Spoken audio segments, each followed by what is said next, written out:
बाबू कर रहे batting. NDA सरकार में साझेदार जेडीयू की राष्ट्रीय कार्यकारिणी में पारित एक प्रस्ताव के चलते राज्यों को स्पेशल कैटेगरी देने का मुद्दा फिर गर्म हो गया है। पिछड़ेपन, ज्यादा आदिवासी आबादी और कम राजस्व का हवाला देकर बिहार, ओडिशा और आंध्र प्रदेश सहित कई राज्य लंबे समय से स्पेशल स्टेटस की मांग करते रहे हैं।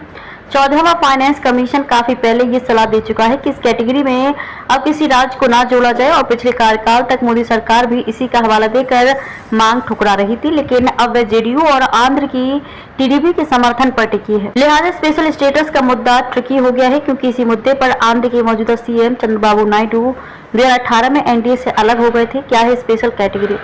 स्पेशल कैटेगरी स्टेटस का किस्सा आजादी के बाद के दूसरे दशक में शुरू हुआ, जब केंद्र सरकार ने महसूस कि विकास के दौर में पिछड़ रहे कुछ राज्यों को सहारा देना होगा। योजना आयोग के उपाध्यक्ष डी.आर. गाडगिल के फॉर्मूले पर स्पेशल कैटेगरी स्टेटस की व्यवस्था की गई। इसमें पहाड़ी राज्यों, ज्यादा आदिवासी आबादी वाले राज्यों, सीमावर्ती राज्यों, आर्थिक और बुनियादी ढांचे के लिहाज से पिछड़े राज्यों और ऐसे राज्यों पर विचार किया गया जो अपने लिए पर्याप्त राजस्व की व्यवस्था न कर पाती हों।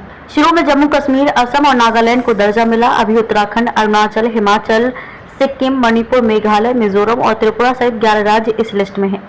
क्या फायदा है? स्पेशल कैटेगरी वाले राज्यों को केंद्र से ज्यादा वित्तीय मदद मिलती है। इन राज्यों में केंद्रीय योजनाओं के लिए 90% फंड केंद्र देता है और 10% फंड ही राज्य को देना होता है। बचा हुआ फंड अगले साल भी इस्तेमाल कर सकते हैं। दूसरे राज्यों में ये रेशियो 60:40 का होता है। विशेष दर्जे वाले राज्यों को कुछ प्रोजेक्ट्स में अलग से भी मदद मिलती है। 14वें फाइनेंस कमीशन ने स्पेशल कैटेगरी लिस्ट में और राज्यों को न जोड़ने की सलाह दी थी। केंद्र इसी सलाह का हवाला देता रहता है। क्या कहते हैं अर्थशास्त्री? इंस्टीट्यूट ऑफ ह्यूमन डेवलपमेंट के सीनियर इकोनॉमिस्ट डॉक्टर सारथी आचार्य कहते हैं कि बिहार में पिछले 3 दशकों से गवर्नेंस ठीक नहीं है। जब तक गवर्नेंस ठीक नहीं होगा, स्पेशल स्टेट्स देने या स्पेशल पैकेज देने से बात नहीं बनने वाली। जहां तक आंध्र प्रदेश का मामला है तो उसे सबसे ज्यादा राजस्व हैदराबाद से मिलता था और वह उसके हाथ से चला गया, लिहाजा से स्पेशल स्टेट्स की जरूरत है। वहीं वरिष्ठ अर्थशास्त्री अभिजीत मुखोपाध्याय का कहना है कि सोशल इकोनॉमिक डेवलपमेंट के पैमानों पर बिहार, बंगाल या ओडिशा की मांग जायज है। आंध्र प्रदेश पिछड़ा नहीं है। विभाजन के बाद तेलंगाना को मदद की जरूरत ज्यादा है। केंद्र पर अधिक वित्तीय बोझ नहीं आएगा, क्योंकि टैक्स रेवेन्यू रिकॉर्ड रफ्तार से बढ़ रहा है। वैसे भी कोई राज्य पिछड़ रहा हो तो मदद की जिम्मेदारी केंद्र की है, क्योंकि वह सबका अभिभावक है। स्पेशल पैकेज का विकल्प बंगाल, ओडिशा, राजस्थान, छत्तीसगढ़ और तेलंगाना में विशेष दर्जे की मांग करते रहे हैं।